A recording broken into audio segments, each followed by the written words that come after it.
ہمیں ایک دن اللہ کے حضور حاضر ہونا ہے، اپنے ہر عمل کا جواب دینا ہے، ہمارا حساب ہوگا۔ اللہ تعالیٰ ہمیں بار بار امن، رحمت، سلامتی، برکت کی یہ فضا اس لیے دے رہا ہے تاکہ ہم اپنی اصلاح کر سکیں۔ رمضان پھر ایک بار ہماری زندگیوں میں آیا ہے تاکہ ہم صرف ذاتی عبادت پر ہی توجہ نہیں دیں، بلکہ اس کے ساتھ ساتھ ہم اجتماعی طور پر ایک دوسرے کے ساتھ ہمدردی، غمخواری اور دوسروں کی جان مال، عزت و احترام، ان چیزوں کو بھی رواج دیں۔ ہم دیکھتے ہیں کہ اللہ کے حبیب حضرت ابراہیم علیہ السلام نے جب خانہ کعبہ تعمیر کیا تھا تو انہوں نے ایک دعا مانگی تھی کہ رب اجعل ھذا البلد آمنا، کہ اے اللہ تو اس شہر کو امن والا بنا دے، اور اللہ سبحانہ وتعالیٰ نے ان کی دعا قبول کی، اور ہم دیکھتے ہیں کہ آج تک وہ شہر امن والا ہے۔ نبی صلی اللہ علیہ وسلم نے مدینہ کو حرم قرار دیا۔ یہ وہ شہر ہیں جہاں پر کسی انسان تو کیا، کسی جانور کو تکلیف دینا بھی گناہ ہے، حتیٰ کہ پودے توڑنا، پتے توڑنا اور مختلف طرح سے کسی بھی چیز کو نقصان دینا حرام قرار دیا گیا ہے۔ یہ سمبل ہے ہمارے لیے امن کے۔ عملی طور پر اللہ تعالیٰ نے ان جگہوں کو پرامن بنا کر ہمارے لیے ایک مثال قائم کر دی ہے کہ ہم جہاں کہیں بھی رہتے ہوں وہاں اپنے آس پاس کو پرامن بنائیں۔ اسی طرح ہم دیکھتے ہیں کہ ہماری نماز بھی ہمیں امن کا سبق دیتی ہے۔ رمضان میں دن میں تو روزہ رکھیں گے، لیکن رات کو عشاء کی نماز کے ساتھ تراویح کا اہتمام بھی کریں گے۔ ہر روز کئی اضافی رکعتیں پڑھنے کے بعد ہمیں کیا کرنا ہے، اس سے ہمیں کیا سبق لینا ہے؟ اگر دیکھا جائے تو ہماری نماز بھی ہمیں سلامتی کا سبق دیتی ہے۔ نماز کے اختتام پر ہم دونوں طرف سلام کرتے ہیں، گویا اپنی زبان سے یہ الفاظ بولتے ہیں کہ ہمارے دائیں اور بائیں جو بھی مخلوق ہے ان سب کے لیے ہمارا سلامتی کا پیغام ہے، سلامتی کی دعا ہے۔ پھر یہ کیسے ہو سکتا ہے کہ ایک بندہ مومن نماز سے اٹھنے کے بعد وہ کام شروع کر دے جن میں فساد اور بگاڑ ہو اور امن عمل کی خرابی ہو؟ نماز کے فوراً بعد جو دعا ہمیں سکھائی گئی ہے اس کے الفاظ بھی کچھ یوں ہیں: اللہم انت السلام و منک السلام تبارکت یا ذی الجلال والاکرام۔ اے اللہ تو سراسر سلامتی ہے اور سلامتی تیری ہی طرف سے ہے۔ تو گویا اللہ تعالیٰ کی ہم ایک صفت بیان کرتے ہیں، اور وہ صفت کیا ہے؟ السلام۔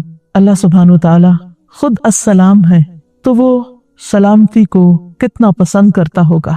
اگر یہ رمضان ہمیں سلامتی کا سبق نہیں دیتا اور ہماری زندگی میں وہ چیزیں نہیں آتی جو ہمارے لیے امن اور سلامتی کا ذریعہ بنے، تو پھر ہم نے اس رمضان سے کیا پایا؟ لہٰذا رمضان کے آغاز میں ہی جو دعا ہم مانگ رہے ہیں اس میں ہم ان کاموں اور ان باتوں کی توفیق بھی مانگ رہے ہیں جو اللہ کو پسند ہے، جن سے اللہ راضی ہوتا ہے۔ لہٰذا صرف دعا ہی نہیں کرنا، کوشش بھی کرنا ہے۔ اللہ تعالی ہم سب کو اس کی توفیق عطا فرمائے کہ واقعی ہم اس رمضان کو اپنے پچھلے تمام رمضانوں سے بہتر بنا سکیں، ہر اعتبار سے، عبادت کے اعتبار سے بھی، انسانوں کی خیرخواہی اور ہمدردی کے اعتبار سے بھی۔